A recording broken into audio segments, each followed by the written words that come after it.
हालांकि हमको नहीं बुलाया गया। आदरणीय प्रधानाचार्य महोदय से हम आग्रह करेंगे कि हमें अनुमति दें कि हम परम पूज्य बोधिसत्व ज्ञान प्रतीक डॉक्टर बाबा साहब की प्रतिमा पर पुष्पांजलि अर्पित कर सकें। हेलो, जो आपको नहीं बुलाया गया अनजाने में ही त्रुटि हो गई है, आप पुष्पांजलि करें।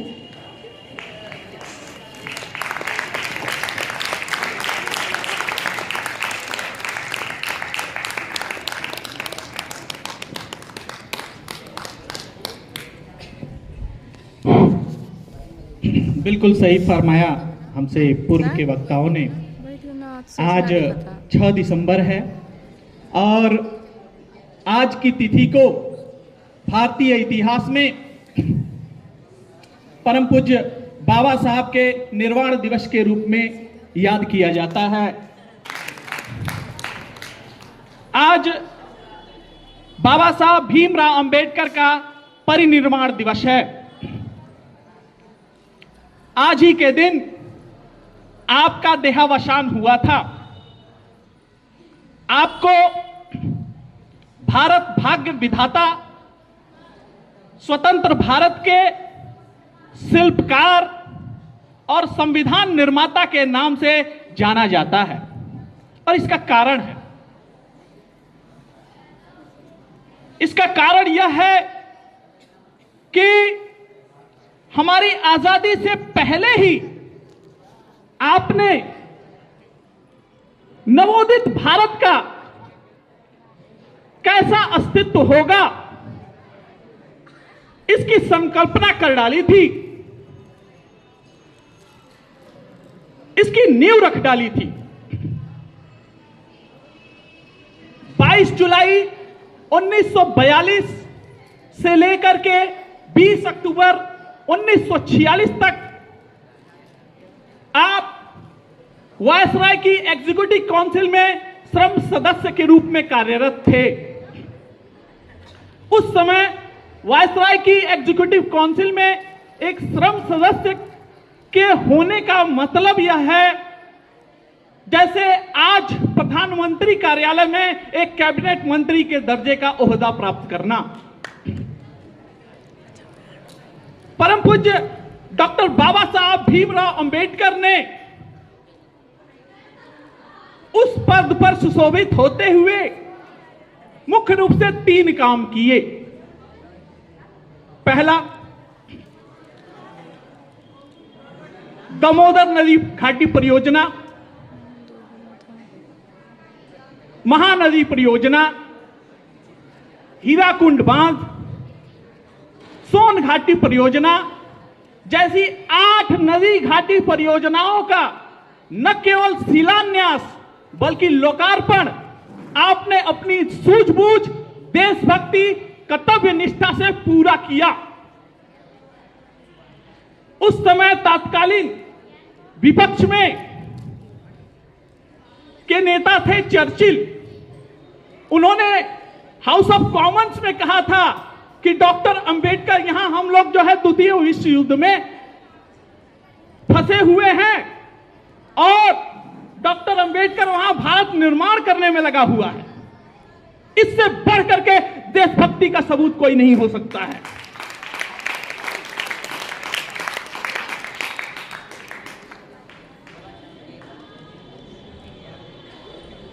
आप एक श्रम मंत्री के रूप में कार्यरत रहते हुए आपने एक रोजगार कार्यालय का निर्माण करवाया जिसे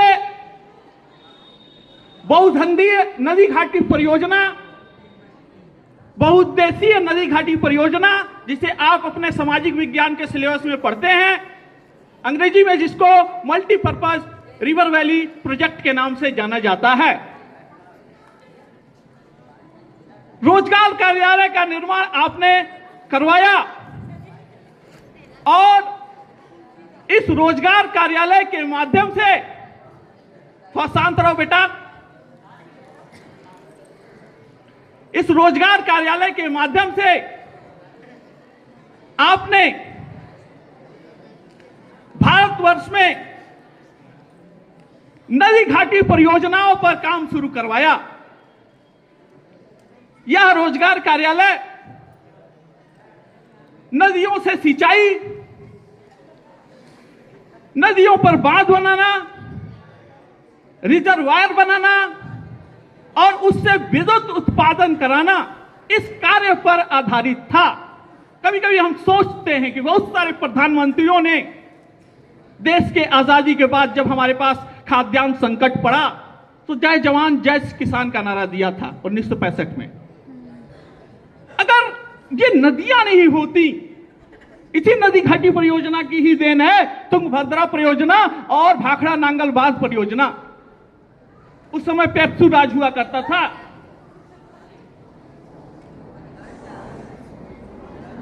इन नदी घाटी परियोजनाओं के माध्यम से आपने भारत के विकास की नींव रख दी थी। डिजिटल इंडिया या कंप्यूटर की ओर लौटो, जो बाद के प्रधानमंत्रियों ने नारा दिया था, हमें नहीं लगता है कि यह सब सफल हो पाता। इसीलिए इनको आधुनिक भारत का निर्माता कहा जाता है, आर्किटेक्ट ऑफ मॉडर्न इंडिया कहा जाता है।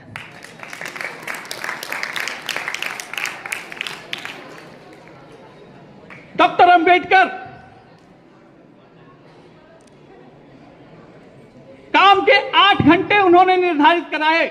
उससे पहले ऐसा कुछ तय नहीं था कंपनियों में कि 14 घंटे 18 घंटे तक कंपनियां काम लेती थी लोगों से, मजदूरों से। लेकिन उन्होंने वायसराय की एग्जीक्यूटिव काउंसिल में यह सिद्ध करके दिखाया कि एक मानव मस्तिष्क में और मानव शरीर में इतना ही काम बस हो सकता है, अगर उसको मानव का दर्जा देते हो, कि केवल वो 8 घंटे ही काम कर सकता है। बाद के दुनिया के बहुत सारे संविधानों में यहीं से उन्हीं के तर्क को स्वीकार करके 8 घंटे 7 घंटे का काम रखा गया है। साप्ताहिक अवकाश परम पूज्य डॉक्टर बाबा साहब भीमराव अंबेडकर की देन है। सरकारी कर्मचारियों के लिए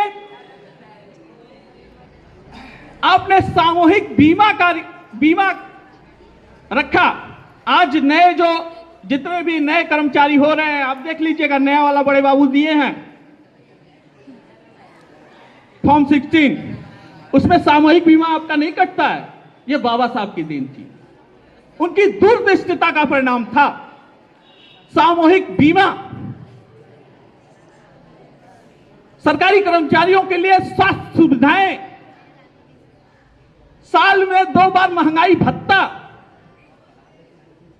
यह सब बाबा साहब की देन थी, जो उन्होंने अंग्रेजों के समय उस समय ही प्राप्त कर लिया था। आजाद भारत में तो उनको इस्तीफा देना पड़ गया था कानून मंत्री के पद पर, जब वो बालिकाओं के लिए, महिलाओं के लिए संघर्ष कर रहे थे।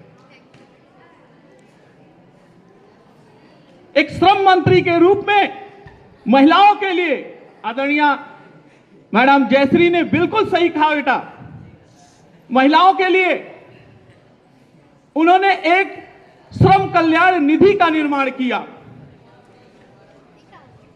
प्रसव काल की छुट्टियां, मातृत्व अवकाश, भूमिगत खदानों में महिलाओं के काम पर प्रतिबंध,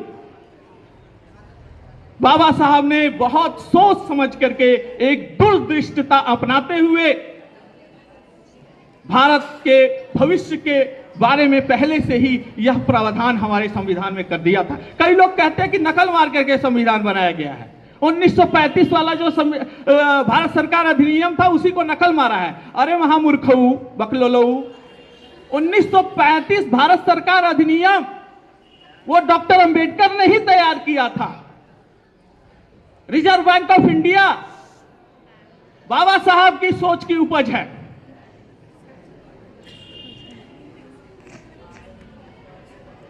इसलिए इस महापुरुष के जाने का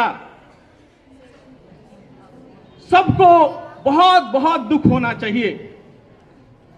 आप बच्चियां हो, बिल्कुल सही कहा आदरणीय ने कि महिलाओं को बहुत कम हक था, चाहे आप किसी समाज से आती हो। आपके लिए वास्तविक अर्थों में किसी ने संघर्ष किया तो वो परम पूज्य बाबा साहब की देन है। आज आप यहां पर बैठी हुई हो, तो वह परम पूज्य बाबा साहब की देन है। आप किसी भी देवी देवता की पूजा करते हो, करो, करना चाहिए, लेकिन एक फूल, 2 फूल आप देवता को चढ़ाते हो ना, तो एक फूल सुबह सुबह आपको डॉक्टर अंबेडकर को जरूर चलाना चाहिए। इन्होंने आपके लिए हिंदू कोड बिल पर सदन के पटल पर कानून मंत्री का इस्तीफा फेंक के मारा था। वो महिलाओं के लिए संघर्ष कर रहे थे। बस इन्हीं सब बातों के साथ मैं अपनी वाणी को विश्राम देता हूं। धन्यवाद।